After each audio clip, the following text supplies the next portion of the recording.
Hello there, this is Andrew Roberts-Wray of the Young People Index, and this video is all about helping you to learn to work well in a team. Teamwork is a really important issue, particularly looking at the future of employment. The world is changing very rapidly, and you will notice that already many companies are getting people to work from home, but not just working on their own from home, but working in teams, in groups, again, in online situations. Team working becomes more and more important when you become an employee, perhaps more so than it is at times at school. If you go back to your primary days where you're used to working in tables and groups and doing things very cooperatively, sometimes secondary school moves away from that, and you will find that the skills you learn early in your life will be very valuable later on in life. But it's also important to recognize who you are and what contributions you can make to a team, because if you are going to be employed in the future, which I hope all of you will, when you go for a job interview, they are going to want to know what contribution you will make to their organization. And a big part of that is how you will contribute and work with other people, and so therefore bring value to that organization. Now, what does that mean? So there are two elements to this, in that is the understanding of you and who you are within a team, and by understanding yourself better, understanding the other people around you better. And then there is also the issue of team working and the process of starting up with a new team, how that team works and bonds together to create a unit that works well, and then the attributes you need to be a good team player.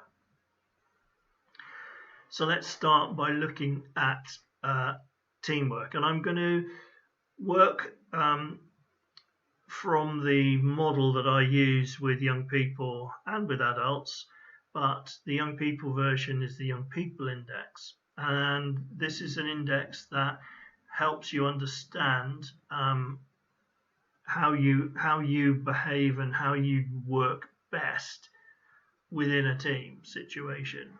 And it focuses on understanding our personal strengths, but being aware of our blind spots when we work with other people. But by understanding that a bit better, whatever model you use, it helps you to perform at a higher level. So if we imagine the model we use has five dimensions, and all of us are able to contribute to a team in any one of those ways when we choose to do so. The thing is that we contribute better in the areas that we have an underlying strength.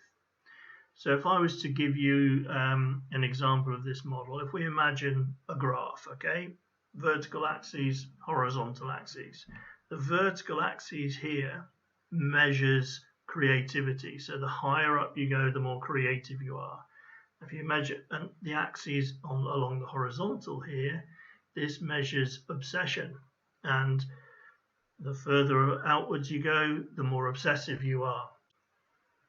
Red down the bottom, implementers, get stuff done. Yellow down the bottom, polishers, like the detail, make sure that it's as perfect as possible. Playmakers in the middle, the purple ones, they're the ones that go, is everybody okay? Does everybody know what they're doing? Let's keep people on task. Up here, strategists, the blue ones, I didn't say it before, but these are the blue ones. Blue ones are saying, how can we turn this idea into a plan? Over here, game changers, crazy ideas people, lots of really inventive ideas. Green, they're the green ones that come out, think outside the box all the time. Now, which of those are you? Because knowing that about yourself is good, but knowing what other people are is also good. So learning how to understand and read the signs so that when you talk to a group of people, you find out who you're dealing with so that you can come up with rules about how to work together constructively to make it work. So team working theory says that there are stages that we go through when we create and develop teams. So at the first stage is called the forming stage, and this is where it's really important that people understand who they're dealing with and are honest with each other about what they can bring to this particular team, and therefore how they can start to learn how to work better with each other. So the forming stage is the first of 4 stages: forming, norming, storming, performing. There's also, in some cases, they use something called a journey, which is when the team breaks up. But the forming stage is that stage that most people forget, because they go straight into the storming stage, the brainstorming stage, where people try and work out a solution to the problem before they've worked out who everybody is and what everyone's going to bring to the party. And because people leave out that stage, this forming stage, you end up having arguments and people getting disgruntled, people feeling that one person's dominating with all the ideas and no one gets a look in. Some people just don't want to have anything to do with it and walk away and go quiet. And so other people get frustrated because they feel they're the only one doing any work. And if they'd only spent the time to get to understand each other better, and that forming stage created a series of opportunities to learn from each other, that could have changed it all.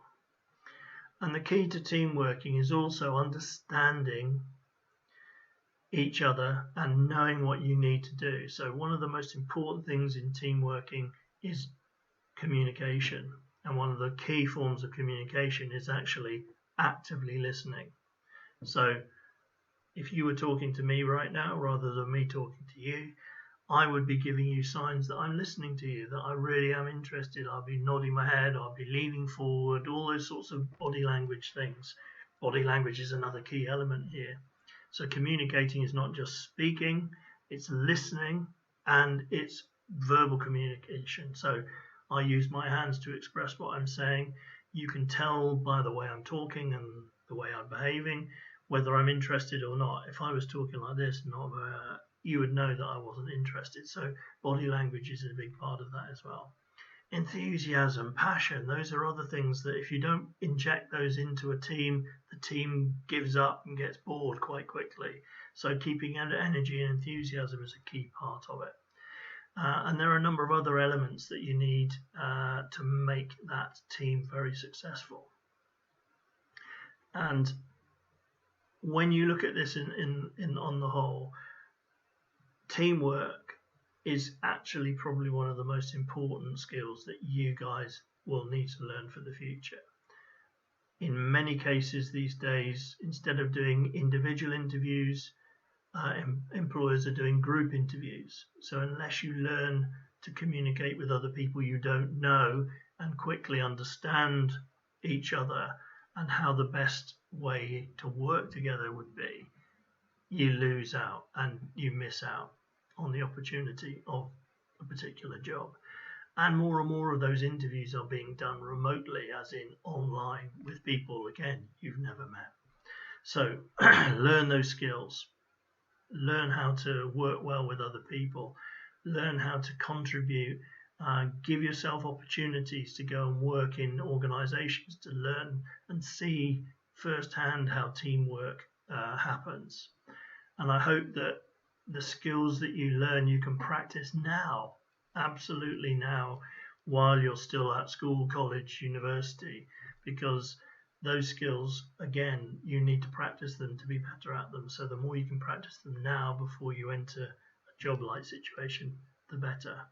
And if you'd like to learn more about this course, we have an online program which you can work on individually. If you press a button, you can learn how you can get access to that. That can be either through your school or the local authority, or through your parents.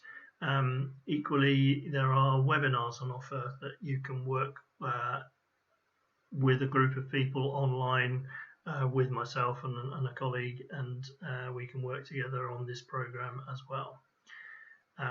Whatever, best of luck, and I will see you, I hope, in the future.